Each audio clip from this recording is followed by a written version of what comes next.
Elder Ramlab. And we also have the researcher with us, as usual, Elder Gabar.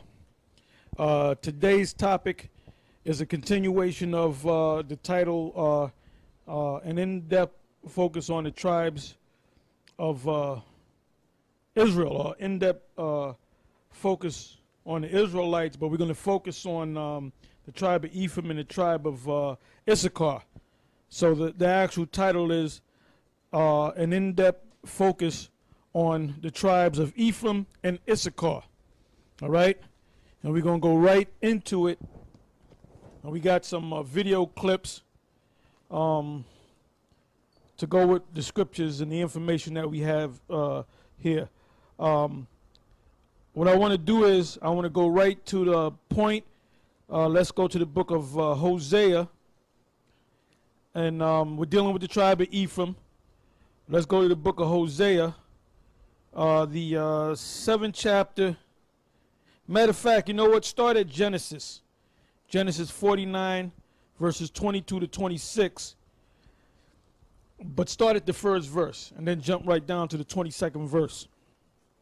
As we know, the tribe of Ephraim, according to the breakdown of Ariah, Elder Ariah, High Priest Ariah, which now he's got them spirits on him right now, you know, and you know, Lord willing, he'll come out of that nonsense that he's in.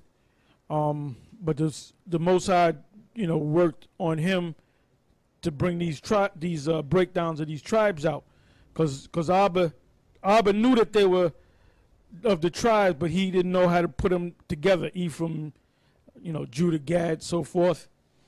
And the Spirit, you know, jumped on Ariah many years ago to have him break it down.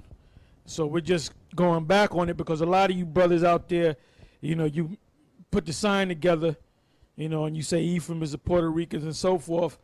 But a lot of you don't really know the full breakdown. You might have watched videos made by other Israelites breaking it down, whether you watched their whole series or not. And they went off on certain key points. Like, for example, Nathaniel 7, Nate Satan, and Bunyamin have made a series, and they went off here and there, okay? So we're just basically going back into the breakdowns, all right? This is considered basics, but it's really a complicated subject, all right? All right, go ahead, Art. Genesis chapter 49, verse 1. And Jacob called unto his sons and said, Gather yourselves together, that I may tell you that which shall befall you in the last days. Yeah, and as we know, the last days started 2,000 years ago. If you go to Hebrews, the 1st chapter, it'll tell you that. When the Lord came on the scene, that was the beginning of the end of this system. Because it started off as a Roman Empire, and this is the last leg of the Roman Empire. Even though they don't call themselves the Roman Empire, you know, if you go to their school system, they teach you what? Roman numerals, Greek mythology, because the Romans came out of the Greek Empire. That's why certain scholars call it the Greco-Roman Empire, because the Romans adopted things from the Greeks, and they were all Edomites any damn way. Okay? Go ahead. Gather yourselves together and hear, ye sons of Jacob, and hearken unto Israel your father. Now jump down to the 22nd verse. Verse 22. Joseph is a fruitful bow, even a fruitful bow by a well. Now let's deal with Joseph. Now Joseph is Ephraim. Now how can we prove that? We can go to two scriptures right quick. The first one is in Numbers. The second one is in the first one is in Numbers chapter 1 verse 32, and the second one is in Ezekiel the 37th chapter. All right, let's go to the first one, which is Numbers. Numbers chapter 1 verse 32. Of the children of Joseph, namely of the children of Ephraim. Yeah, read that again. Of the children of Joseph, namely of the children of Ephraim. That's right. So when you come across that word Joseph, it's really talking about Ephraim. All right? Now go from there to the book of Revelation, the 7th chapter. Then we're going to jump back to Ezekiel, the 37th chapter. All right? So let's go to Revelation, the 7th chapter, and let's start from the very top. Revelation chapter 7 and 1. The key point starts in the 4th verse where it goes into the tribes, 12,000 out of each tribe, but I want to start from the very top. Revelation 7 and 1.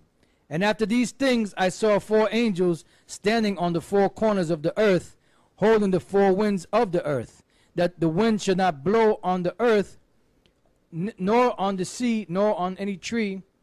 And I saw another angel ascending from the east, having the seal of the living power.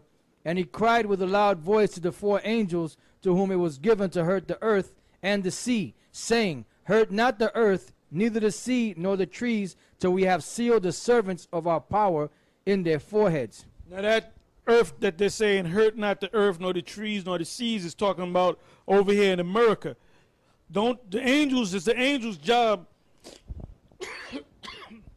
to totally destroy this place. All right? If you've been keeping up with the news, you know they got over 10,000 troops and a number of battleships, with the U.S. battleship and Israel over there basically surrounding Iran. So any day now, any week now, it could be a couple of days. You could wake up tomorrow morning or the next week. You know, you're getting ready to go to work or whatever you do Monday morning or Wednesday or whatever. And, you know, breaking news. You know, war has been declared against Iran by the U.S. and Israel. All right? And now when, right, they already say what you're going to say? Obama already signed the order to go to war with Iran. And they said that this is the first time since World War II that Congress has declared war on any country. So you know, we're almost out of here, man. There's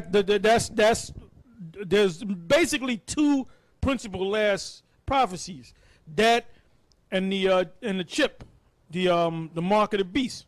All right, go ahead, read that again. Right, it says, saying, Hurt not the earth, neither the sea, nor the trees, till we have sealed the servants of our power in their foreheads. And I heard the number of them which were sealed, and they were sealed 144,000 of all the tribes of the children of Israel. Now you notice it said all the tribes of the children of Israel, because there's a big controversy with the tribe of Dan. But who's speaking here? When you go to Revelation, the 1st chapter, this is given to John by Yahweh, by Hashem Yahushai, by Yahushai himself. So if he knows what's what, if anybody knows what's what, it has to be him. Go ahead. Of the tribe of Judah were sealed 12,000. Of the tribe of Reuben were sealed 12,000. Of the tribe of Gad were sealed 12,000.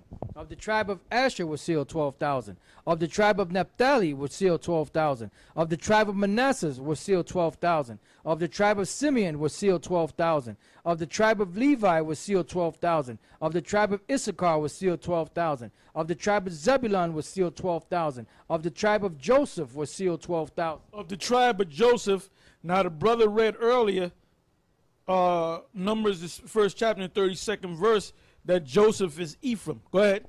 Of the tribe of Benjamin was sealed 12,000. After this I beheld, and lo, a great multitude, which no man could number, of all nations and kindreds and people and tongues, stood before the throne before the Lamb, clothed with white robes and palms in their hands. Now you read that and you say, well, okay, that's talking about 12,000 out of each tribe, but that multitude is talking about apart from the let's start up above that. Let's start at the 3rd verse. Okay. Revelation 5 and 3. And no man in heaven, nor on earth, neither under the earth. You know what? Start at the top so we can get the full understanding. Revelation 5 and 1. And I saw in the right hand of him that sat on the throne a book written within and on the backside, sealed with 7 seals. That's this word. And it's sealed. That's why people can't break it down. The only ones that can break it down is the prophets of the Lord. Go ahead. It says, And I saw a strong angel proclaiming with a loud voice, Who is worthy to open the book and to loose the seals thereof? And no man in heaven, nor on earth, neither under the earth, was able to open the book, neither to look thereon. And I wept much, because no man was found worthy to open and to read the book, neither to look thereon. And one of the elders saith unto me, Weep not. Behold, the Lion of the tribe of Judah, the root of David, hath prevailed to open the book and to loose the 7 seals thereof. And I beheld, and lo, in the midst of the throne and of the 4 elders, and in the midst of the elders, stood a lamb as it had been slain, having 7 horns and 7 eyes, which are the 7 spirits of the Most High sent forth into all the earth. No, that's self-explanatory. That's talking about the Lord. He was sacrificed for us. Go ahead. And he came and took the book out of the right hand of him that sat upon the throne. And when he had taken the book, the 4 beasts and 24 elders fell down before the Lamb, having every one of them harps and golden vials full of odors, which are the prayers of the saints. And they sung a new song, saying, Thou art worthy to take the book, and to open the seals thereof, for thou wast slain, and hast redeemed us to God by thy blood, out of every kindred and tongue and people and nation. Hold up. Read that again. And they sung a new, for God so loved the world, right? Go ahead. And they sung a new song, saying, Thou art worthy to take the book, and to open the seals thereof, for thou wast slain, and hast redeemed us to the Most High by thy blood, out of every kindred and tongue and people and nation. Now, when the Lord came on the scene, who did he die for? He died for the nation of Israel. So that multitude is talking about the rest of Israel. That's why he told his disciples to go not into the way of the Gentiles. Now you might say, well, what about Cornelius? Cornelius was an Israelite. That's what you don't understand. All right? Give me the book of Matthew 1:21. Matthew chapter 1. Did it say saint in that same chapter? Did you read up above that? In Revelation 5. yeah, the prayer of the saints. Yep. Okay. Hold that verse. Go to this Matthew. one right now. Same Matthew chapter 1 verse 21. And she shall bring forth a son, and thou shalt call his name Yahushai. Now this is what the angel Gabriel told Joseph and Mary to name their son, because normally you name your son what you wanted to name him, but there was a reason why the angel said name him that. Why? Because that was an omen, and Gabar always speaks about that omen, which is a name sign. All right. Now the reason why they said name him Jesus, but in the Hebrew was Yahushai. The word Yahushai means he deliver. All right. Go ahead. And thou shalt call his name Jesus, Yahushai, for he shall save his people from their sins. Now who was the Lord's people? Israelites. He came out of Israelites. He came to save Israelites. So how in the hell can you get all the other nations up in there? You can't. Go ahead. Matthew 2:6. And thou, Bethlehem, in the land of Judah, are not the least among the princes of Judah, for out of thee shall come a governor that shall rule my people Israel. That's plain. That's plain. Now let's go back to Revelation, the 5th chapter, where you left off. Focus on the word saints. Okay. Revelation chapter 5 verse 8. And when he had taken the book, the 4 beasts and 24 elders fell down before the Lamb, having every one of them harps and golden vials full of odors, which are the prayers of saints. So it's talking about the saints. Now who are the saints? Give me Psalms 148, and I believe 13 and 14. All right, go ahead. Psalms chapter 148 verse 13. Let them praise the name of the Lord, for his name alone. Now that means that this group of people know the name of the Lord. Okay, go ahead. Let them praise. Because that's the key to the Lord, knowing his name and his son's name. You can't just go straight to the Lord. You got to go to the Lord through his son. So you have to know his name. That's the key that unlocks the door, so to speak. So if you don't know the name, the Most High is not going to listen to your prayers. Go ahead. Let them praise the name of the Lord, for his name alone is excellent. Why do you think the word name, the word name is in the Bible so much? Because a name is important. You got these guys saying you can call them anything you want. You can call them Yo Play Yogurt.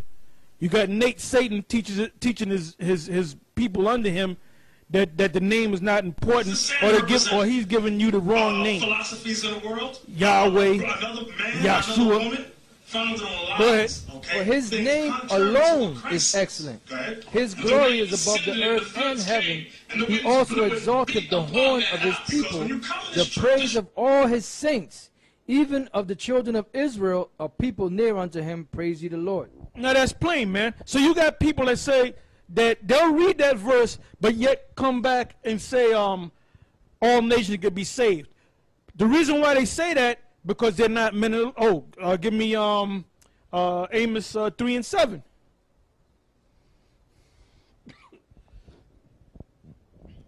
Amos chapter 3 verse 7.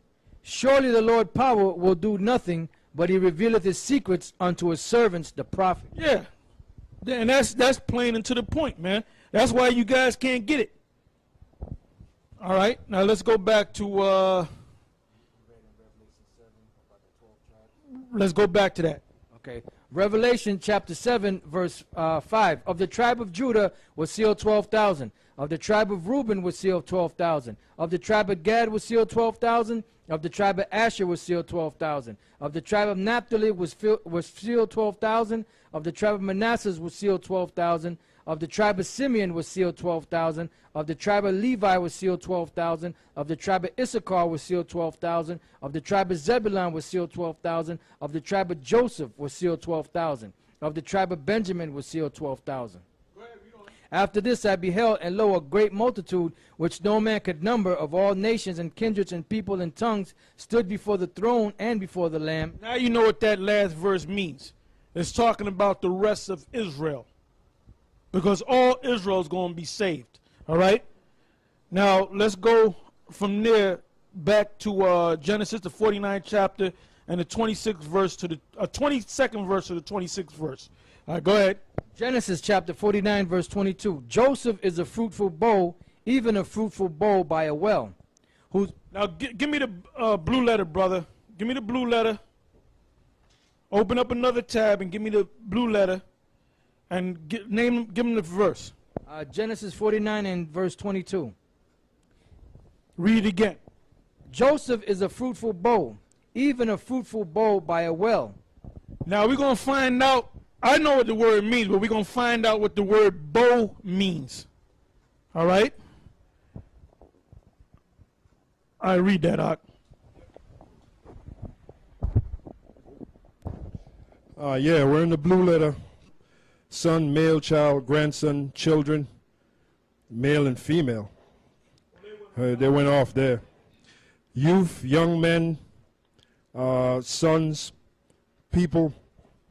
That's pretty much it.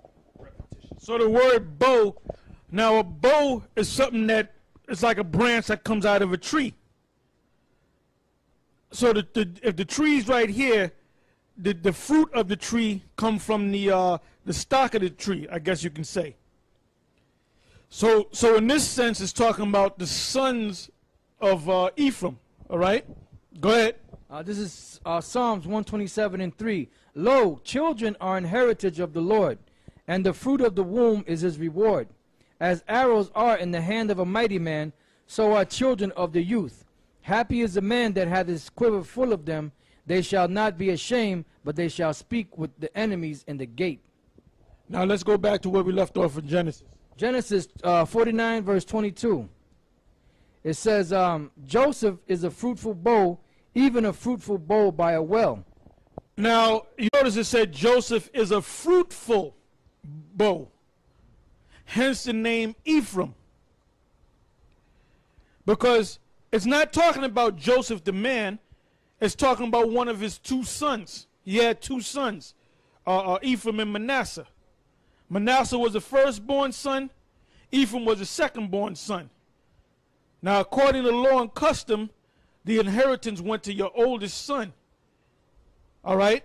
Now, when Joseph went, and you can read the story yourself, when Joseph went before Jacob to get his sons blessed, Jacob put his hand, his principal hand, which was his right hand, on Ephraim's head, and Joseph said, "No, that's not the oldest son." But the Spirit was working through Jacob. Because Jacob was going to be the principal son. I mean, Ephraim was going to be the principal son out of Joseph's 2 sons. And Ephraim is a bigger tribe than Manasseh. All right? Read that again. Joseph is a fruitful bow, even a fruitful bow by a well, whose branches run over the wall. Now, a well is where you get water.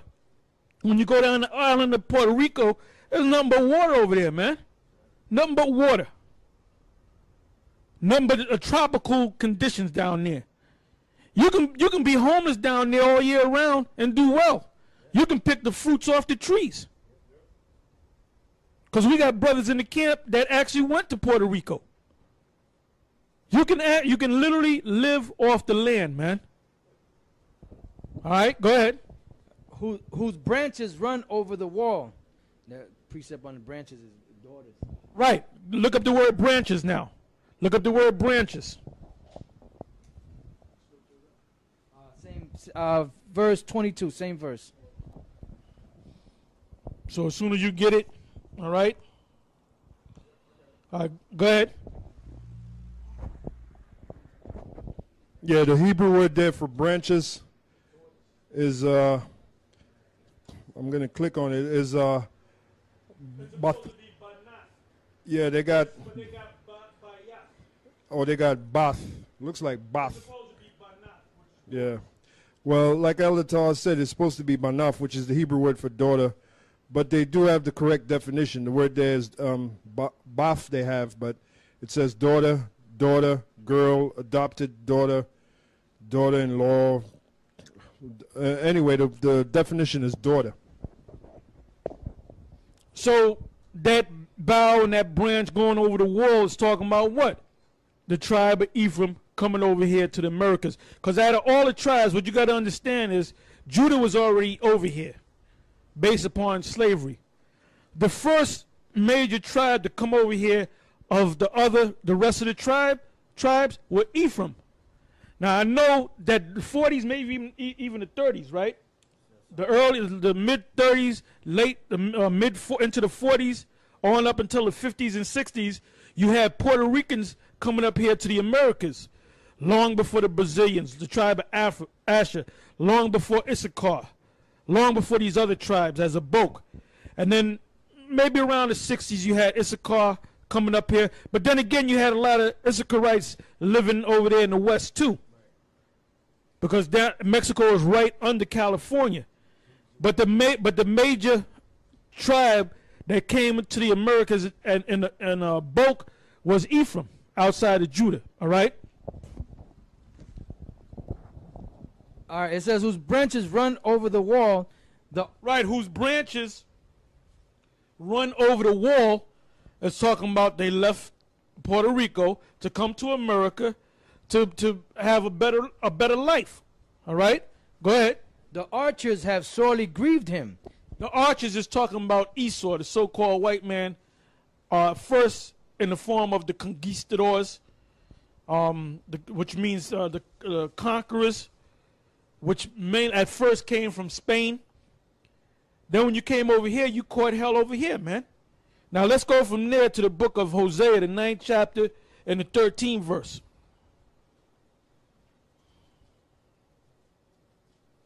And these breakdowns are spiritual, because you can have somebody say, nah, they ain't talking about that, can mean this, because your spirit is not connected to these scriptures and to the Most High, Yahweh Hashem Yahweh Shai. That's why a lot of our people is not going to get this, man. They're not going to get this information because their mind is not open up and their spirit is not open up to receive this. That's why Yahweh Shai told the disciples when he was breaking down that John the Baptist as Elijah, what did he say? He broke it down to him 2 times in Matthew's. 2 different times in Matthew's. And he said, what? In Matthew's 11, I believe it was. He said, if you can receive this. Because not everybody's going to receive it. All right, go ahead. Read this real quick, Elder. This is our Romans 11 and 7. What then? Israel hath not obtained that which he seeketh for, but the election hath obtained it, and the rest were blinded. Yeah, so you can't, if the Most High deem you to be blind to this knowledge, guess what? You're gonna stay blind. You can't make yourself get this word. Okay? And a lot of you brothers that when you first saw us on YouTube, you got into it and then you went the right route and you set up camps, you learned this word, you set up camps and you're out there teaching. But there was some of you guys that got this knowledge, acknowledged that we had the truth, but you brought it out your own way. Okay, you went a different way. You wasn't grounded in.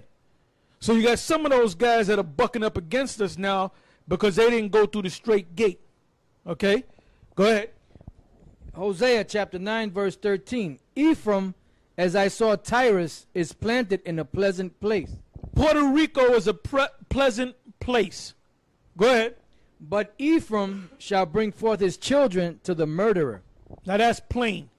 Like I said, the first tribe out of outside of the tribe of Judah, out of all the tribes, Ephraim was the first to come to the Americas in bulk.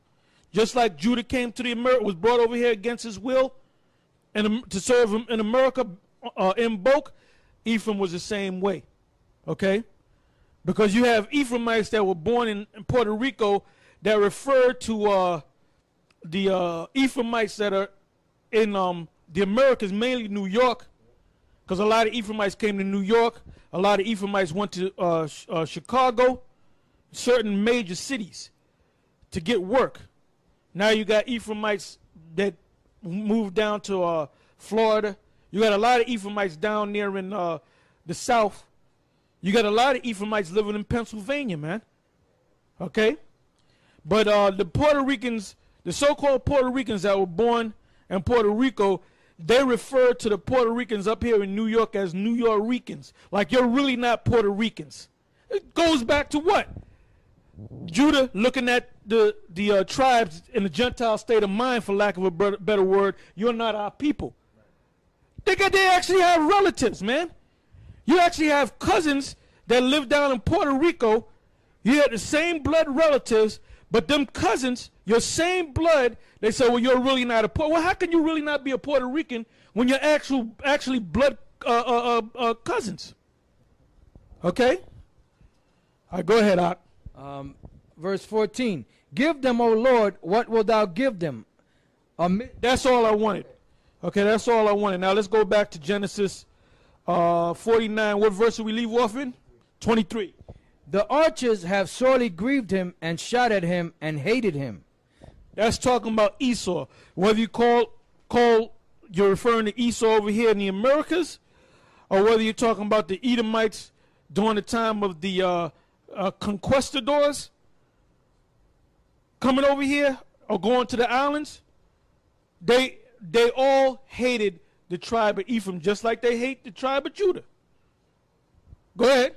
It says, but his bow abode in strength, and the arms of his hands were made strong by the hand of the mighty power of Jacob. What did it mean by that?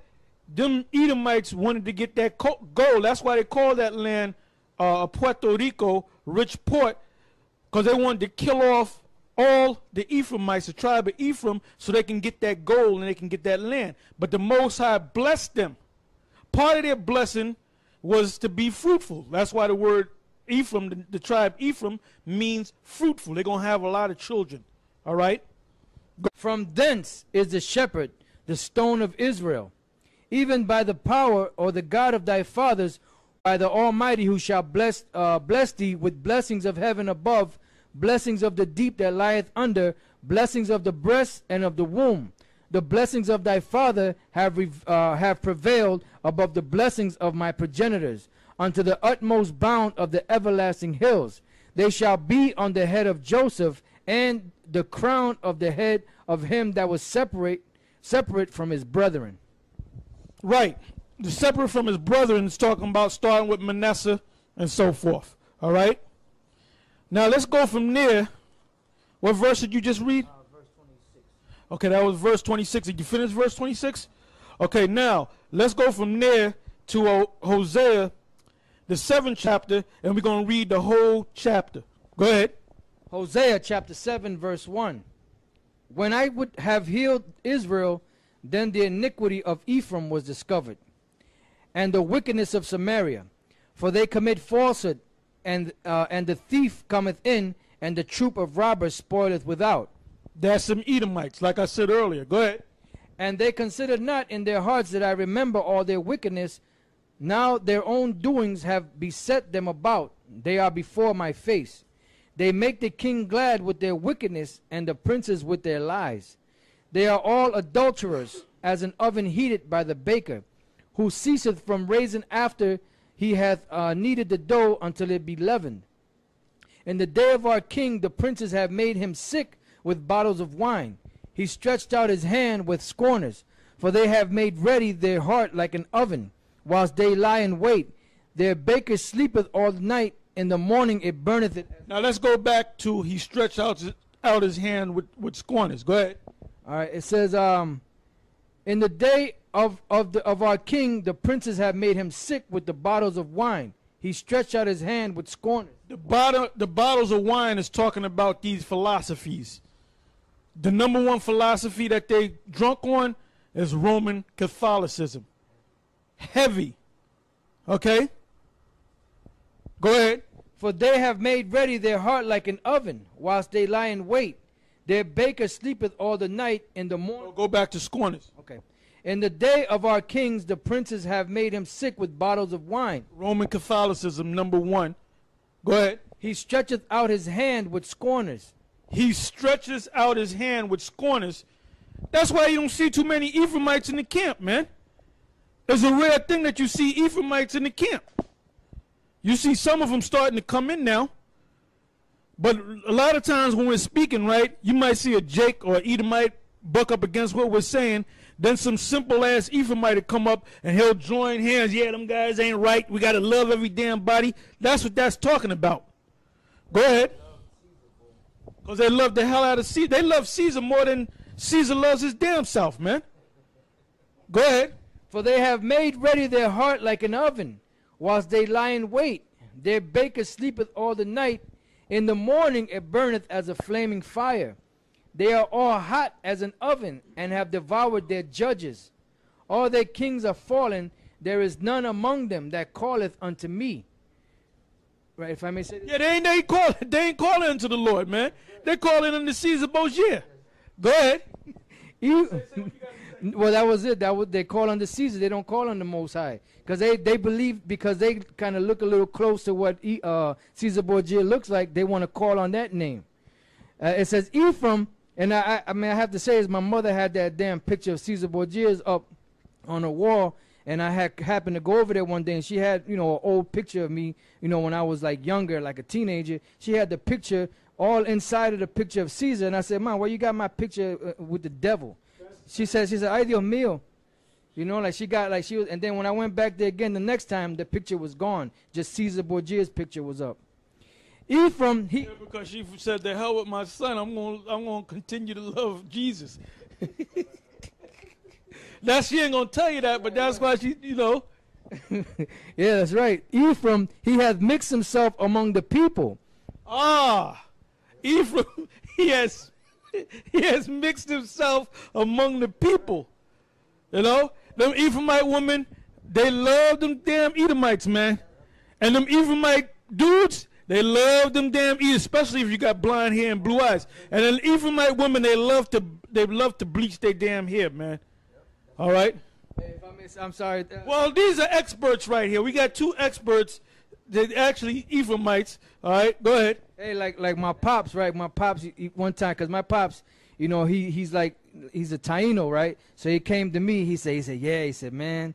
He said, this is when I was like a little boy. Like, well, I was like a teenager. He said, man, them blonde hair and blue eyed women.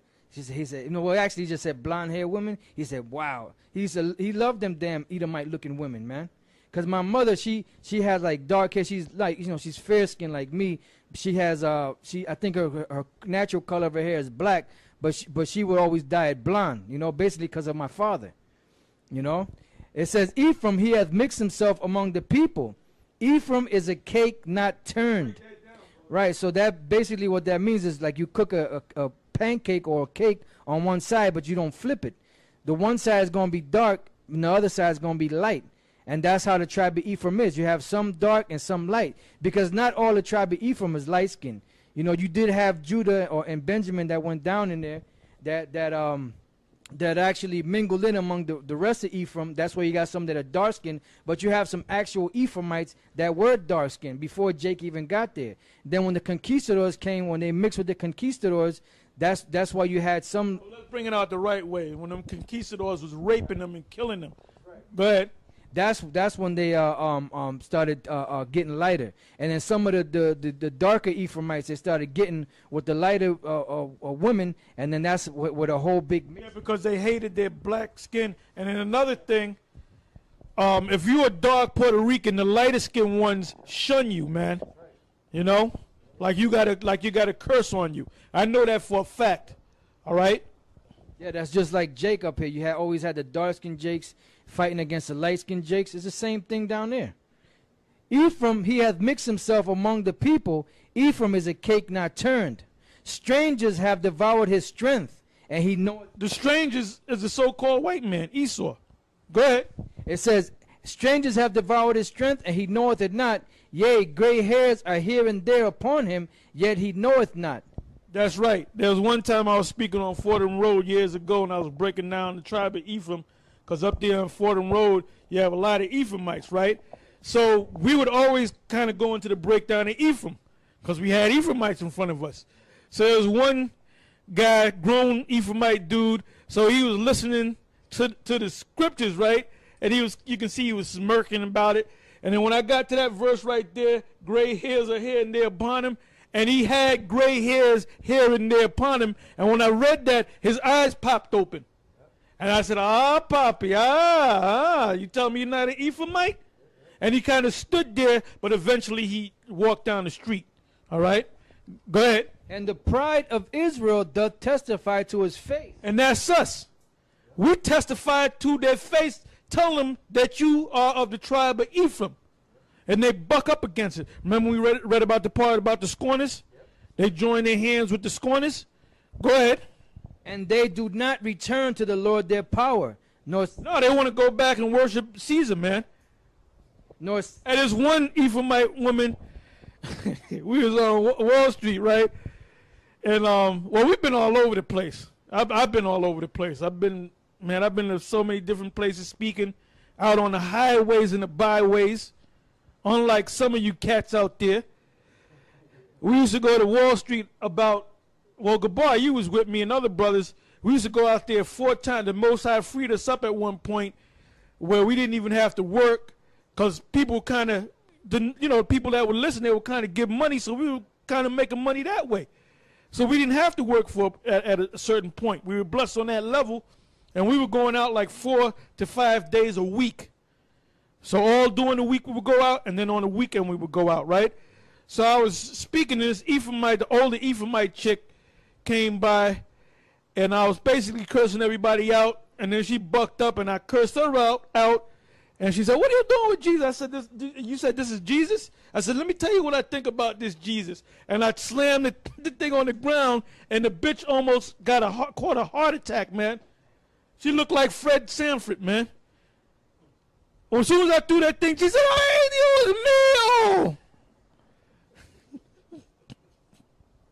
Go ahead. That's how they do, man. I mean, there sins into that Caesar Borgia bullshit, man. Now Issachar, they into that shit too, but at least they'll make a Issacharite version of. Now Issachar, they into that shit too, but at least they'll make a Issacharite version of Caesar. It don't look nothing like Caesar. It just look like an Issacharite, you know. You know, he might have a feather tip to the side, man, you know, with a woman in his arms. Go ahead. And the pride of Israel testifieth to his face, and they do not return to the Lord their power, nor seek him for all this. Ephraim also is like a silly dove without heart. Yeah, Ephraim is known for their silliness, man. Go ahead. They shall call to Egypt and go to Assyria. When they shall go... Egypt to Assyria is really talking about Puerto Rico to America, because Assyria and Egypt are spiritual terms for America, all right? So they went from one part of America, because in Puerto Rico you can get welfare, you can get the Social Security, you know. You don't need a passport to go to Puerto Rico because it's it's basically almost like a state. It's not exactly a state, but it's almost like a state. And they actually have a governor down there based upon this system up here in America. All right? That's why Ephraim could go to Puerto Rico and come back as many times as they want. They don't deport you to Puerto. They don't need no passport. All right? Go ahead. When they shall go, I will spread my net upon them. I will bring them down as the fowls of the heaven. I will chastise them as the congregation hath heard. Woe unto them, for they have fled from me. Destruction unto them, because they have transgressed against me. Though I have redeemed them, yet they have spoken lies against me. And they have not cried unto me with their heart, when they howled upon their beds. They as assembled themselves for corn and wine, and they rebelled against me. Though I have bound and strengthened their arms, yet do they imagine mischief against me. They return, but not to the Most High. They are like a deceitful bow. Their princes shall fall by the sword for the rage of their tongue. This shall be their derision in the land of Egypt. Right, in the land of America. And they catching hell. They figure they're going to come over here to receive a better life. And they basically living just like Judah. All right? Living in the ghettos, man. All right, now let's go from there to the book of Hosea, the 4th chapter, in the 17th verse. And then immediately from Hosea 4, verse 17, go to Hosea 8 and 4. All right, go ahead. All right, Hosea chapter 4, verse 17. Ephraim is joined to idols. Let him alone. Now that's plain, man. You see an Ephraimite, they'll have in their car about 50 saints in their damn dashboards, man. They'll have saints in the back of their daggone car. You go to their house, you can call that house or that apartment the Caesar Borgia Museum. Like my wife's mother, she got about 50 Caesar Borgias all throughout the house, in the damn bathroom, in the kitchen. When you open up the refrigerator, Caesar, there's a picture of Caesar up in there. All right? In the drawers, you open up the drawers to get some socks, Caesar's head will pop up. I mean, all over the place, man. And one day I got so mad, I cursed her and her sister out and said, why you got these goddamn devils all up in your house, man? The pride of Israel testifies to their face, right? But yet they don't turn to the Most High. Go ahead. So Hosea 8 and 4, was it, Elder Torah? Okay, Hosea, you just finished reading Hosea 4 and 17, right? Come on. Now jump to Hosea 8 and 4. Hosea chapter 8, verse 4. They have set up kings, but not by me. They have made princes, and I knew it not. Of silver and their gold have they made. That's their idols. Go ahead. And their gold have they made. Of their silver and their gold have they made them idols, that they may be cut off. Now, let's go to the origins of that. Give me the book of 1 Kings, the 12th chapter, the 22nd verse to the 28th verse. Like I said, another thing. This is the only tribe that has a car that the headlights got Caesar Borgia on the damn car, man. I mean, I don't know how it is out in them other states, man, but in New York, you can tell an Ephraimite by the idols. He got the American flag hanging off the back of his damn car. With the Puerto Rican flag. I'm sorry, the Puerto Rican flag I meant to say. At night when he puts them damn headlights on, you got a beam of 2 Caesar Borgias looking at your ass. So tell me that they ain't into idol worship, man. Heavy. Go ahead. And then them other tribes got into that idol worship stuff because they were following Ephraim. All right, go ahead. Verse 22, right? First Kings 12 and 22. But the word of the Most High came unto Shemaiah, the man of God, saying, Speak unto Rehoboam, the son of Solomon, king of Judah, and unto all the house of Judah and Benjamin, and to the remnant of the people, saying, Thus saith the Lord, You shall not go up, nor fight against your brethren, the children of Israel. Right. Now this is talking about that split during the time of Rehoboam and Jeroboam. Now the prophet came to Jeroboam ripped his garments off and ripped it into 12 pieces, and said, "You're gonna take 10 of them." At that time, that's when Dan was around. All right, you're gonna take 10 of them, and when you go into Levi was scattered among all the tribes. Okay, that's why they said the two tribes, Judah and Benjamin, stayed. That's what the split was all about. But eventually what happened was Jeroboam told all the Levites to leave the suburbs, and they went back with Judah and Benjamin. So there was 3 tribes on this side, and there was 10 tribes on the other side of the world eventually. Go ahead. Return every man to his house, for this thing is from me. They hearkened therefore to the word of the Lord and returned to depart. Yeah, because there was one king. Now, if you're going to rebel and break off from your king, you're looking to fight these people. You're looking to fight these Israelites that broke off, that showed no fealty to the king. Because Jeroboam sat up like he was a king, and he actually became a king. Because you actually had 2 different kingdoms. Go ahead. According to the word of the Lord. Then Jeroboam built Shechem in Mount Ephraim, and dwelt therein, and went out from thence and built Penuel. And Jeroboam said in his heart, now shall the kingdom return to the house of David.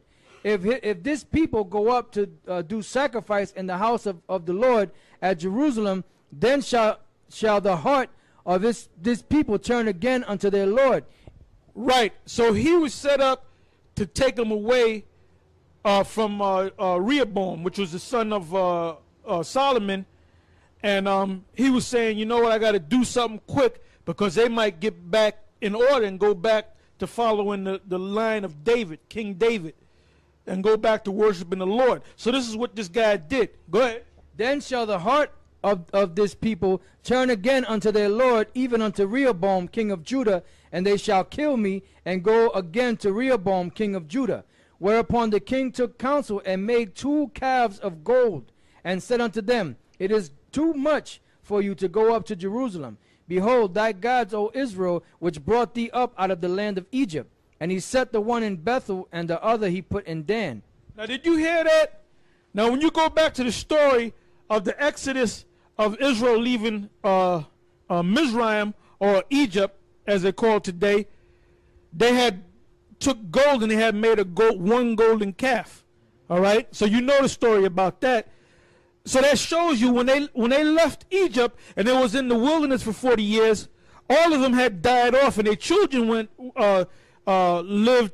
in the wilderness and went to the promised land. So what were their parents telling them? On the sneak, they were pushing that golden calf bullshit, saying that really, you know who delivered us? The golden calf. So when he brought that back, that's when they said, oh, we with this guy now. Go ahead. Real quick. This is 2 Kings 17:8. And walked in the statutes of the heathen, whom the Lord cast out from before the children of Israel. And verse 7. For so it was that the children of Israel had sinned against the Lord their power, which had brought them up out of the land of Egypt, from under the hand of Pharaoh king of Egypt, and had feared other gods, and walked in the statutes of the heathen, whom the Lord cast out from before the children of Israel, and of the kings of Israel which they had made. And the children of Israel did secretly those things that were not right against the Lord their power. And they built them high places in all their cities, from the tower of the watchman to the fenced city. And that's plain. So they kept those idols in their heart, all right? So we got the point on that, right? Now let's go from there to Hosea, the 13th chapter, the 2nd verse, and then immediately jump to the 16th verse. All right, go ahead.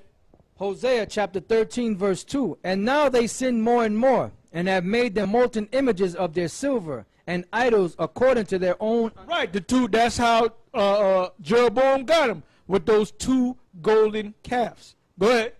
Images of their silver and idols according to their own understanding. All of it the work of the craftsmen. They say of them, let the men that sacrifice kiss the calves. Let the men that sacrifice kiss the calves. Because they had that calf thing was heavy, man. That was like a drug over them. So that's why, oh, right, yep. Yeah, like you got images today, you got the bull of, what do you call this, the bull of Stock Jabba, the sacred bull of Stock Jabba, all right? All right, let's go from there, because we read the second verse, right? Now let's jump to the 16th verse. Verse 16, it says, Samaria shall become desolate, for she hath rebelled against her power. They shall fall by the sword, their infants shall be dashed in pieces. Now this is further which we read earlier about the conquistadors going to that land. And what do? They try to slaughter them. They try to destroy them as a people. That's why when you go back to Genesis, the 49th chapter, it tells you that the Most High strengthened them, man, and made them fruitful. That these Edomites that hated them couldn't totally destroy them. So the Lord knew exactly what he was doing. Now read that again. Right. It says, Samaria shall become desolate, for she hath rebelled against her power. They shall fall by the sword, their infants shall be dashed in pieces, and their women with child shall be ripped up. Now there's no record of that happening over there in Israel. So obviously Samaria is another name for Ephraim. Ephraim being on this side of the world, the western hemisphere, and this island which they call Puerto Rico. When the conquistadors came in there, there's accounts where they were chopping the woman's stomach open and the baby would fall out, and they would stomp on the head of the baby. But you're going to tell me you want to save Esau, man? It's in his DNA to be the damn devil. He's doing a wonderful job being the devil. All right, you got something in the book? Go ahead. This is the book Lost Tribes and Promised Lands by Ronald Sanders, and it's chapter 14 under Bartolomé de las Casas. It says, in his brief relation of the destruction of the Indies, Bartolomé de las Casas writes of the massacre at Cholula that, as 5,000 or 6,000 Indians were being put to the sword, Cortés sang this snatch of an old Spanish song. Mira Nero de Tarpeya, a Roma como se ardía, gritos dan niños y viejos, y él de nada se dolía. Nero looked out from Tarpeia at Rome while it burned. The young and old cried out, and he was troubled by none of it. Yeah, so in other words, them Edomites, when they were killing them babies and raping them women and killing them women and killing the men and chopping their head off, they didn't care about it. They didn't shed a tear. But all of a sudden, for some reason, Esau changed. Now he's a good guy. He's one of the good guys now. Just like Hulk Hogan. Hulk Hogan was a bad guy. Then he all of a sudden, overnight, he became a good guy. That's why you tribes, you're going to get messed up, man. Go ahead. This must be taken as one of Las Casas' frequent embroideries of the truth, for the sake of dramatizing the monstrousness of Spaniards in the New World. So monstrousness, another word for that is devils. That's why we call them devils, all right? So anyway, we hit the main points of the tribe of Ephraim. We covered that. Now we're going to go to the tribe of Issachar. And you know, there's a lot of history. You know, we can get a lot of history books and accounts, but we'll be here for hours going into that, man. But you got the main point, the main focus, mainly the scriptures. You got the main point. If you can't see that that's the tribe, talking about the tribe of Ephraim, then your eyes are not open, all right? But like the Lord told the disciples, you ain't going to receive everything. He said, if you are able to receive it. All right? That's right. All right, now we're going to deal with the tribe of Issachar. And I got a couple of clips on Issachar. The first scripture I want to go to is Genesis, the 49th chapter, the 14th and the 15th verse. Genesis chapter 49, verse 14.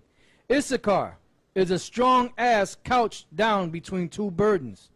And he saw that rest was good, and the land that it was pleasant, and bowed his shoulder to bear, and became a servant unto tribute. Read that again, nice and slow. It says, Issachar is a strong Issachar is a strong ass couched down between two burdens. Now, if you go to a travel agency and you want to go to Mexico, you go inside that travel agency. I don't know if they do it today, because I went to Mexico City back in '87. If you go into the travel agency, especially like I said, you have travel agencies that deal with, you can go to Europe, you can go to China, you can go to Mexico, you can go to Puerto Rico. But now, when I went to Mexico, the travel agency that I dealt with my woman was mainly my woman dealt with the preparations and all that, okay? Because she had went to school down there. So she knew how to speak Spanish. And so she was a Gadite, but she knew how to speak fluent Spanish and everything. And she had lived in Mexico for a while going to school. So she talked me into going to Mexico. So I said, well, look, if I'm going, I'm going to bring literature, you know. And that's exactly what I did, you know. And them people took to this truth, man. When you told them that they were Issachar, they were one of the tribes of Israel, when you give them a literature, they would just stop whatever they were doing. They would even children. They would stop and read, and then they would ask you questions about the literature if they didn't understand certain things. I was on a train, they called the Metro, and I had passed out literature to everybody on that train, right? And when I got off at the stop, I think more than half, about 60% of the people got off and surrounded me, and they were asking me all kind of questions about this information. So they took to it, man. Okay, so now when you go to that travel agency, before you go to Mexico, you might see posters up. You know, if you're gonna go to Spain, you might see posters of a mountain or some famous castle, or you might see you see a poster of Mexico, and sometimes you'll see an ass or a donkey with two burdens over the donkey's back. So that's what we're reading about right now. So let's read that again. Issachar is a strong ass couched down between two burdens, and he saw that rest was good. And he saw that rest was good. Now, we didn't go and look up the siesta. The siesta is when you would work early in the morning, and I believe it's 3 o'clock. Now, there's this mechanic I deal with his family. They're from Mexico. They can be working on your engine, man, and as soon as 3 o'clock hits, they'll stop everything, man, and they'll just sit down for an hour and eat and just lay back and relax. It's like there's a spurt on them. And then if you can say, no, you wait till 4 o'clock. You got to wait. All right? That's how they are, because you had this thing where they bust their ass. By the way, Issachar means he is hired. Now, the way to pronounce it is not Yashaka, is Yashashka. Yashashka. Okay? Yashashka means he, the Yah, he hired, or he is hired. That's what it means. Because he became a servant to tribute. Because let me tell you something, I can't work the hours that Issachar can work, man. They work 18, 19 hours like it's nothing. Because it's in their DNA. Because the Most High made them that way. That's why, hence they got the name Issachar, Yashashka, which is an omen. He is hired. Okay? Read that again. And he saw that rest was good. So read it from the top. Issachar is a strong ass couching down between two burdens. And he saw that rest was good, and the land that it was pleasant. The land is pleasant, man. When I went down there, the smell of the land, you had palm trees down there. You had different type of trees and vegetables down there. You know, it was a whole different spirit. Go ahead. And bowed his shoulder to bear, and became a servant unto tribute. A servant unto tribute, meaning tribute means work. That's when the Spanish word trabajando, which means work. Okay? When you pay tribute to somebody, that's that word work. You work for somebody. Okay? All right, go ahead. That was it on that. That was it on that? All right, now let's go from there to the book of Deuteronomy, the 33rd chapter and the 18th verse. All right, go ahead. Deuteronomy chapter 33, verse 18.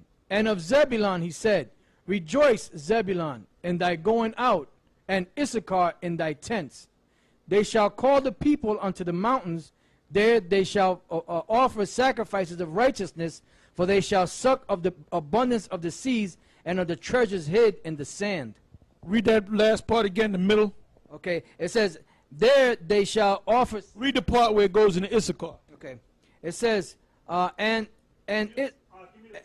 Issachar in the tents, and Issachar in thy tents. They shall call the people unto the mountain. There they shall offer sacrifices of righteousness, for they shall suck of the abundance of the sea. Right. The part where they said about sacrifices of righteousness is a lot of them know that they're Israelites. Right.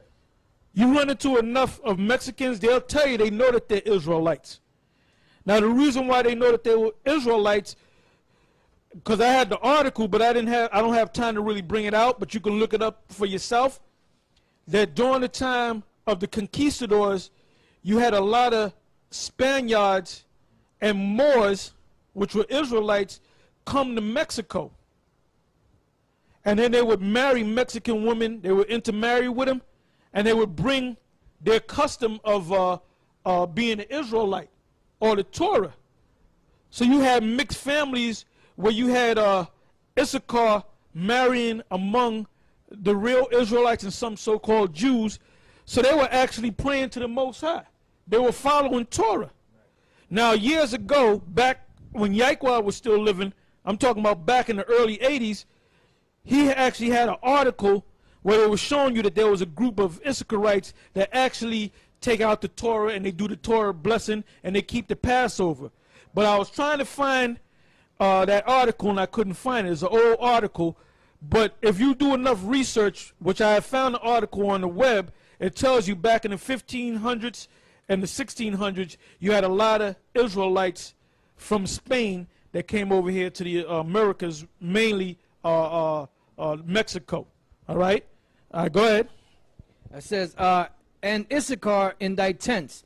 Then they shall call the people unto the mountains. There they shall offer sacrifices of righteousness, for they shall suck of the abundance of the seas and of the treasures hid in the sand. And of the treasures hid in the sand. Now what treasure is hid in the sand?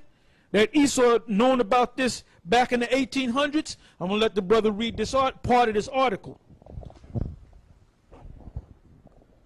Yeah, this is from a webpage entitled Oil. It says, although explorers drilled Mexico's first petroleum well in 1869, oil was not discovered until the turn of the 20th century. Commercial production crude oil began in 1901. By 1910, prospectors had begun to define the Panuco, Ibano, and Faja de Oro fields located near the central Gulf of Mexico coast town of Tuxpan. And systematic explorations by foreign companies came to supersede the uncoordinated efforts of speculative prospectors. Mexico began to export oil in 1911. Now there's a point down here in the third paragraph. I'll just read it. It says, Mexico was second only to the United States in petroleum output and led the world in oil exports. By the early 1930s, however, output had fallen to just 20% of its 1921 level as a consequence of worldwide economic depression. Yeah, so the oil's still down there, man. Now, you know, down there in the Gulf of Mexico, they cracked the bottom of the sea right there, and they can't stop the oil. They wanted oil, now they're getting too much damn oil. All right? They want it, so they got it. You got some more? Yeah, reading on further, it says Mexico's oil output expanded at an average annual rate of 6% between 1938 and 1971. Production increased from 44 million barrels in 1938 to 78 million barrels in 1951. Domestic demand progressively exceeded output, and in 1957, Mexico became a net importer of petroleum products. Production rose to 177 million barrels by 1971 with the exploitation of new oil fields in the Isthmus of Tehuantepec. So that's the point. That's right. You got something? Yeah, this is Genesis chapter 30, verse 14. And Reuben went in the days of wheat harvest, and found mandrakes in the field, and brought them unto his mother Leah. Then Rachel said to Leah, Give me, I pray thee, of thy son's mandrakes. And she said unto her, Is it a small matter that thou hast taken my husband? And wouldest thou take away my son's mandrakes also? And Rachel said, Therefore he shall lie with thee tonight for thy son's mandrakes. And Jacob came out of the field in the evening, and Leah went out to meet him, and said, Thou must come in unto me, for surely I have hired thee with my son's mandrakes. And he lay with her that night, and the Most High hearkened unto Leah, and she conceived and bare Jacob the fifth son. And Leah said, The Most High hath given me my hire, because I have given my maiden to my husband. And she called his name Issachar. So that goes back to the omen, name sign. So his name was called, he is hired, and guess what? That was in the spirit, man. Okay? Now, did we read Deuteronomy 33? Okay, so we read that. Now let's go from there to the book of 1 Chronicles, the 12th chapter, and the 32nd verse. Now this is an important scripture because they came out with a movie called 2012, right? And it's based off of the, now get that ready on the tab, brother. You got the first tab, which is, it says something about Maya, and then the second tab goes into it, it follows suit, all right? And there's one of them tabs, where it goes into the calendar. I think it's the Mayan calendar, the first one where it goes into the Mayan. It tells you about the calendar and so forth. It's down in there. You just got to find it, all right? But anyway, the reason why they made that movie, or when they made that movie, they based it off of the prophecy of the Issacharites, the Mayans and the Aztecs. And you know what? The Mayans and the Aztecs are right. But it doesn't mean that this man's going to go down in 2012, but this man may go down in the next couple of months, in the next 6 months, in the middle of 2011. It could happen in 2012 or a little beyond 2012, but we're right in that time. In other words, we're not going to be here for another 50 years. You see the tension going on around the world, okay? Everything's in place for this man to crumble down, man. You see his bridges going down. He don't have no money. He can't build anything back, man. His society's going down slowly, but then the Most High is going to speed it up by causing them to go over there to Iran and Russia getting involved, and then they're going to have that nuclear war. They're going to have that Third World War. So we're right in that time. So anybody that calls themselves being in the Bible that can't see that, then there's something wrong with you. Okay? All right, go ahead, Otto. 1 Chronicles chapter 12, verse 32. And of the children of Issachar, which were men that had understanding of the times, to know what Israel ought to do, the heads of them were 200, and all their brethren were at their commandment. Read that again, nice and slow. And of the children of Issachar, which were men that had understanding of the times, to know what Israel ought to do, the heads of them were 200, and all their brethren were at their commandment. Now go from there to the book of Genesis, the 1st chapter and the 14th verse. 15th verse. All right, go ahead. Genesis chapter 1, verse 14. And the Most High and the power said, Let there be lights in the firmament of the heaven to divide the day from the night, and let them be for signs and for seasons and for days and years. Read that again slow. And the God said, Let there be lights in the firmament of the heaven. The lights in the firmament of the heavens is the sun, the moon, a greater light to rule the day and a lesser light to rule the night. He made the stars also. So that's what we're talking about. The sun, the moon, and the stars. Go ahead. To divide the day from the night, And let them be for signs and for seasons. Let them be for signs. What's a sign? An omen. Like I don't know if it's today or tomorrow, they had it on the news where they're going to have another, I think it's a solar eclipse. But it can only be viewed in Hawaii. That's a sign. That's a sign that something's getting ready to come. When Moses, before he was born, don't you know the Magi's, the stargazers of Egypt, they knew that there was going to be a deliverer because they saw the stars, the formation of the stars, and they said that Koltep, which is Halley's Comet, came through, and they said a deliverer's coming. Remember before the Lord was born, or when he was born, there was a star that Herod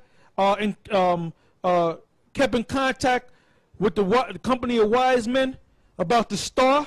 You can read it yourself in the New Testament. Read it for yourself in the New Testament, and they knew that there was going to be a Messiah, the prophecy of the king of Israel to take down Esau, pursuant to Numbers, the 24th chapter, because it said a star shall come out of Jacob.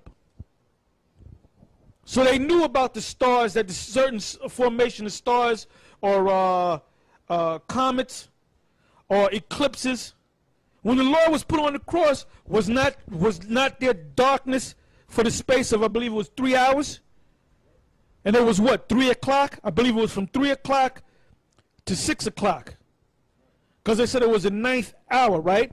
6 in the morning is the first hour, right? 6, 7, 8, 9, 6, 7, 8, 9, 10, 11, 12, 1, 2. Actually, I mean 6, 7, 8, 9, 10, 11, 12, 1, 2, 3. The 9th hour of the day was around 3 o'clock in the afternoon. He was already on the cross. And what happened? There was darkness. Why? Because there was an eclipse. That was another sign. All right, go ahead. This is the book of Ecclesiasticus, chapter 43, verse 6. He made the moon also to serve in her season for a declaration of times and a sign of... For a declaration of times. Now go back to Chronicles and then go back to the Apocrypha. This is 1 Chronicles 12 and 32. And of the children of Issachar, which were men that had understanding of the times. So what does that mean by the times? It means they can look up into the heavens and they can say, this is what's going to happen. When Israel went out to war, they're going to win the battle. Or no, don't fight on this day. Wait 2 weeks later. The high holy days. But in the case of Issachar, they looked at the stars and the Most High gave them the spirit to know that something major was going to happen. That's why everybody around the world points to 2012 coming from the Mayans and the Aztecs. All right? Go ahead. Ecclesiasticus 43 and 6. He made the moon also to serve in her season for a declaration of times and a sign of the world. From the moon is the sign of feast, a light that decreaseth in her perfection. The month is called after her name, increasing wonderfully in her changing, being an instrument of the armies above, shining in the firmament of heaven.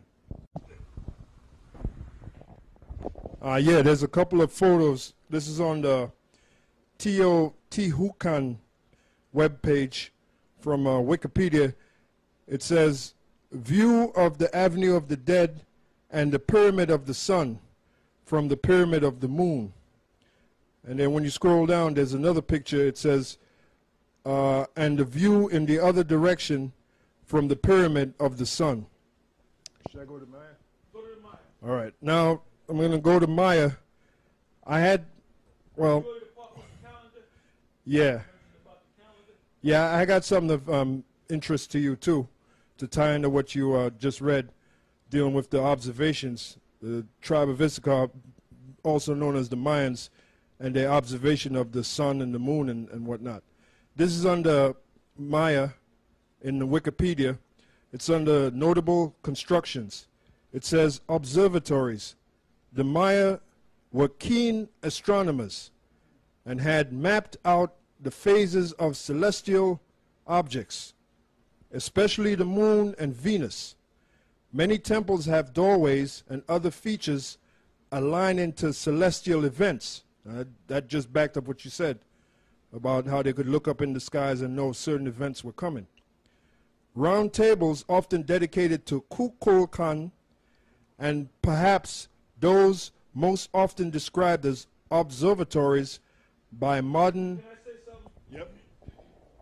Kukulkan and Quetzalcoatl, that's supposed to be Yahweh Shai. Because Yahweh Shai came to the Americas after he left the apostles, okay? Yeah, reading on. It says, many temples have doorways and other features aligning to celestial events.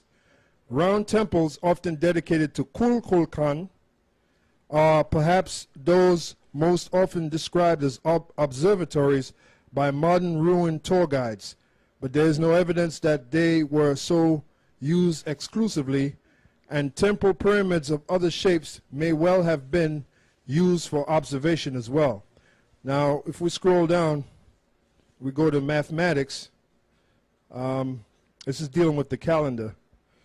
It says, in common with the other Mesoamerican civilizations, the Maya had measured the length of the solar year to a high degree of accuracy, far more accurately than that used in Europe as the basis of the Gregorian calendar. They did not use this figure for the length of year in their calendars. However, their calendars, or the calendars they used, were crude, being based on a year length of exactly 365 days, which means that the calendar falls out of step with the seasons by 1 day every 4 years. By comparison, the Julian calendar used in Europe from Roman times until about 16th century accumulated an error of only 1 day every 128 years. That's pretty much it on that. Yeah, so it's telling you that Esau knows that Issachar, they were heavy into dealing with the calendar, which a calendar has months. The word months goes back to moon. So they were able to look into the heavens and see actual prophecy in the making. All right? All right, go ahead. Yeah, one more thing I had written down. It's under religion on the same Maya page. It says the Maya underworld is reached through caves and ball courts. It was thought to be dominated by the aged Mayan gods of death and putrefaction. The sun Kinich Ahu and Izama, an aged god, dominated the Mayan idea of the sky. Another aged god, God El, was one of the major deities of the underworld. The night sky was considered a window showing all supernatural doings. The Maya configured constellations of gods and places saw the unfolding of narratives in their seasonal movements and believed that the intersection of all possible worlds was in the night sky. So that's right. Well, calculus, that there's a movie called, I believe it's called Stand and Deliver with Edwin James Olmos. And it was based upon the true story of these Mexican kids in L.A. that he taught them calculus, and they couldn't get it at first because it was advanced math. And he said, come on, that says. He said, this is in your blood. The Aztecs and the Mayans, man. They used to do this, man. And then he said, don't you know that his people, the Mayans, they understood the concept of a negative number. All right? He said Esau didn't even understand what a negative number is. Like you got -5. -5 plus 2 would be -3. If you understand positive numbers and negative numbers. All right? So that goes right back to the scriptures. Okay? You got anything else? Because I want to bring this clip out. Go ahead. John chapter 10 verse 16. And other sheep I have which are not of this fold. Them also I must bring, and they shall hear my voice. and there shall be one fold and one shepherd. Now that's talking about the Lord was telling them that he's going to go, he's going to leave them, and he's going to go to the other side of the world. That's what the Mormons preach about. That how the Messiah came on this side of the world to the Americas and spoke to the Gadites and the Issacharites and the other tribes. And he told them that he was going to come back. All right? So the Mormons know that much. Now I want to go to this clip right here.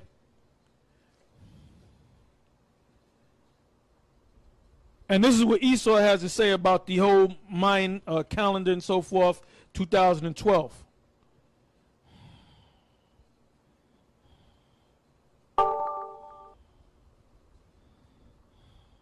'21 is the day, December 21st, 2012. Can you imagine going out perhaps early in the morning on that date, looking up and seeing a large, fiery, tumbling thing headed straight at Earth? Can you imagine that? We'll ask why the Mayans picked that particular date in a moment. I've always baited myself about the end of the Mayan calendar, figuring a couple of Mayans were sitting around. One said to the other, I've had it with this calendar crap, that's it. And that's when they stopped. They just got sick of making calendars. I don't know. But here we have a date, 21 December 2012, which could be the end of all, perhaps. Why that date? On what do you believe they might have based that? I'm going to ask how the Mayans might have known to pick that specific date, 21 December 2012. How did they know? We'll be right back.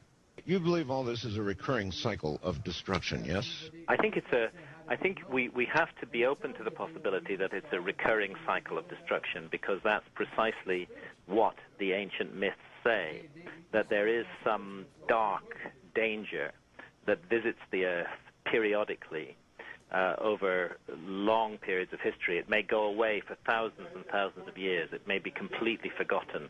It may be something that people never ever think about, but then, like a grim avenger, it comes back. It returns to strike us down. People never ever think about, but then, like a grim avenger, it comes back. It returns to strike us down again. And there seems to be some kind of cycle operating, which perhaps we don't fully understand. And I suppose the alarming prospect, and the one that should focus our minds and that we should consider seriously, is that this cyclical cataclysm spoken of in the ancient myths and in the traditions just might return in our own time. We should learn the lessons of history, that we should be aware that what struck our ancestors down may return to strike us again today. We could indeed be facing the return. All we have are the memories and the traditions and perhaps the warnings that have been passed down to us by ancient civilizations. And there's no doubt in my mind, very clearly ringing out like a bell, is a warning coming down to us from the past. And do you think one of those warnings was issued by the Mayans? Yes, I do. I think the Mayan calendar is extremely interesting in this respect. And the Mayan calendar does, of course, contain a prophecy which could be interpreted as a prophecy literally of the end of the world in our time, certainly of the end of civilization as we know it, and very specific dates. And the date the Maya put on it, translated into our calendar, is the 21st of December, 2012, as of course is very widely known. I think many people in the world today are aware of this ancient warning and slightly spooked by it and rightly concerned by what it might mean. Now, it's not as simple as that. The Mayan calendar and the ideas that lie behind it are extremely complicated. The Maya were extraordinarily accurate and precise observers of the heavens, and that they had a very clear knowledge and understanding of time and the way that the passage of time affects the positions of the stars in the heavens and in particular the positions of those stars lying in the background against the rising point of the sun on the horizon on particular days of the year. And what happens on 21 December 2012, and in fact really, as John Major Jenkins points out, we're looking more at a window here rather than a very specific and exact moment, a window of about 40 years. Now I think what's going on here is that the Maya are not saying that that in itself causes the disaster. I think they're saying that that is the marker by which we can recognize the return of the disaster. It's like a clock in the heavens, and their astronomy was so accurate that they were able to predict this event thousands and thousands of years ago. Well, given that date in a 40-year window, our butts are just about hanging out that window now. Our butts are right hanging out of that window now, and I do think that we need to take seriously what the Maya had to say, but that it also involves responsibly studying exactly what the Maya did have to say, and that is a very complicated message, not an extremely simple message. You got, this is about a 10-minute piece, but you got the point. You got the point of this piece right here. Now, you wanted to say something, Mark? You had something to say? Yeah, this is from the webpage Teotihuacan. Underneath religion, it says, the religion of Teotihuacan was similar to those of the Mesoamerican cultures. Many of the same gods were worshipped, including the feathered serpent, the Aztecs Quetzalcoatl, and the rain god, the Aztecs Tlaloc. The dominant civic architecture is the pyramid. Politics were based on the state religion. Religious leaders were the political leaders. And it's interesting to note that Quetzalcoatl and Kukulkan means basically the same thing, which means the feathered serpent. Right. So now, in the book of Psalm, the 68th chapter, it speaks about the, Psalms, the 91st chapter, it speaks about the angels coming down and their feathers, their hands. That's in Psalms 91. That's in Isaiah. That's also in Psalms 68. Okay, matter of fact, I believe that's in Psalm 68 and 13. Feathered serpent. And then it also speaks when Moses, when they left out of Egypt, the Most High instructed Moses to build this brass serpent, and that serpent was called Nehushtan, which means brass serpent. And the ones that looked up to it, which supposedly represent the Yahweh Shai, the snakes and the serpents wouldn't bite them. But the ones that didn't look up got bitten. All right? Go ahead. Psalms chapter 68 verse. And let me say this. This right here, these classes that these shows that you watch are for more scholarly Israelites. You know, we're not focusing this on them guys that just want to hear us call the white man the devil and all that. We're going. This is not entertainment. This is serious study. So if the Most High gave you that serious mind to get into serious topics, well, you in the right place. Okay? All right, go ahead. Psalm 68:13. Though you have lion among the pots, yet shall you be as the wings of a dove covered with silver, and her feathers with gold, with yellow gold. Yeah, because like I said, Kukulkan and Quetzalcoatl means feathered serpent. All right. Now, if you go to the book of Isaiah, the 6th chapter, and start from the first verse, it tells you about the wings, and it tells you about the seraphim and so forth. And the word seraphim means a serpent, or fiery flying serpent. Go ahead. It says, Isaiah chapter 6 verse 1, in the year that King Uzziah died, I saw also the Lord sitting upon a throne, high and lifted up, and his train filled the temple. Above it stood the seraphims. It says, above it stood the seraphims. Each one had 6 wings. With twain he covered his face, and with twain he covered his feet, and with twain he did fly. And one cried unto another, and said, Holy, holy, holy is the Lord of hosts. The whole earth is full of his glory. And the posts of the door moved at the voice of him that cried, and the house was filled with smoke. Now read from did the word seraphim come up? All right, go ahead. It says, above it stood the seraphims. Each one had 6 wings. Now it said wings. Wings normally have feathers on it, right? The word seraphim, and the brother's going to probably look it up, but I'm going to tell you what it means. The word seraphim means serpent or fiery flying serpent. This was basically a shuttle ships, groups of shuttle ships that came out of the so-called mothership, which was a big ship. And it mentions that when you read it down, because the Lord came out of the major ship. So you had so-called shuttle ships come down. Now, when I went to Mexico back in '87, I went to a museum called Museum of Anthropology. All right? And they had a tour, and they showed that, what was the name of that city?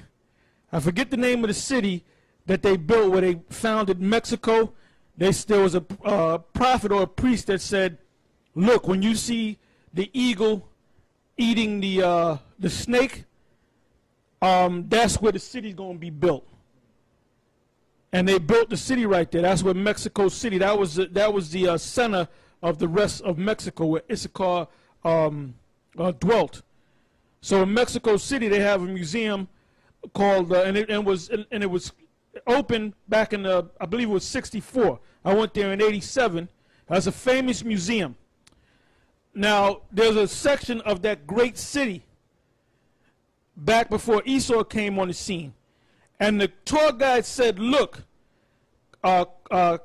Quetzalcoatl came down among his people, and he taught them many things, and he said he's going back into the heavens. And when he left to go in the heavens, he left in a spaceship, and he said he's coming right back in a spaceship. All right? All right, go ahead. It says, and above it stood the seraphim. Each one had 6 wings. With twain he covered his face, and with twain he covered his feet, and with twain he did fly. And one cried unto another, and said, Holy, holy, holy is the Lord of hosts. The whole earth is full of his glory. And the posts of the door moved, and the voice of him that cried, and the house was filled. Yeah, the post of the door moving represented that ship coming down. Now that was similar to this movie, a scene, the opening scene of this movie called The Fifth Element. Remember when them beams came down and the ships came down, and you heard that loud noise? Well, that was similar to that. Because Esau, like I said, Esau reads out this book. That's where he gets his ideas to make these sci-fi movies. All right? Go ahead. Isaiah chapter 14, verse 29. Rejoice not thou, whole Palestina, because the rod of him that smote thee is broken. For out of the serpent's root shall come forth a cockatrice, and his fruit shall be a fiery flying serpent. Now that's talking about the missiles, all right? Now, I'm going to show you one more clip. This is dealing with Quetzalcoatl, which is supposed to be Yahushua. That was Yahushua when he came back. Now, they're going to show this. I'm going to show you this scene from this movie called Blood In, Blood Out. Now, you want to read that now, or you want to wait until after the scene? Okay, I'll wait. Okay, we'll wait until after the scene, all right? Okay, ready, out?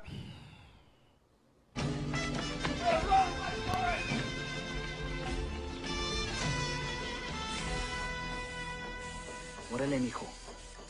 This is Quetzalcoatl, the great Aztec poet king. That's supposed to be Yahushua, but they made him look Mexican. They gave him a Mexican look. Let's go back to it again.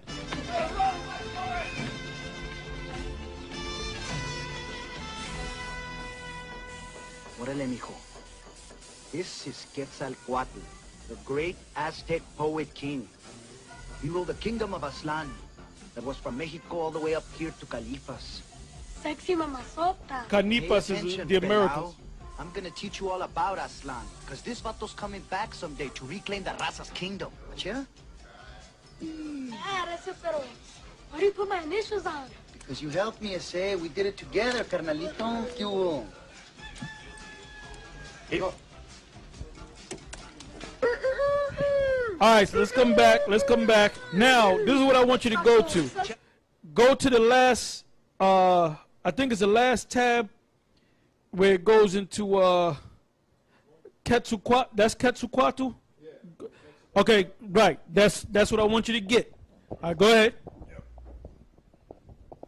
Yeah, this is a web page entitled Was Mexico's God Quetzalcoatl Jesus Christ by Jean D. Matlock.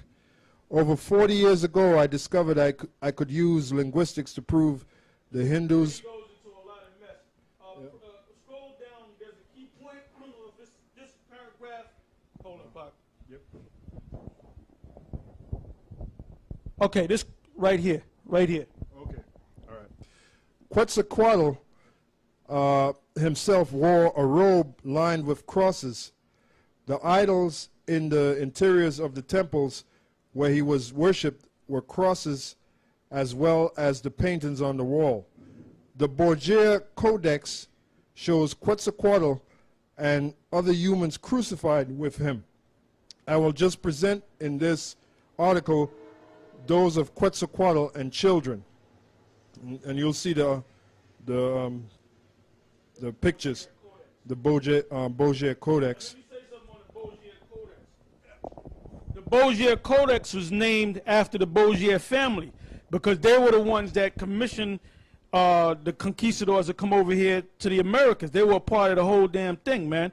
And I'm going to say this as a footnote. If you got Showtime on cable coming in 2011, if this double makes it that far, they're going to have a series called The Borgias. All right? And they're going to go deep into how wicked they were as a family. All right? Is there more? That's it? All right. Now, I want you to get me, this book is called They Came Before Columbus. All right? It says the African Presence in Ancient America. Ivan Van Sertima. Okay? And these people, the head of the Olmec, the giant Olmec, that's a Canaanite right there. Because the Canaanites were commissioned and set up by Solomon to go back and forth to the Americas.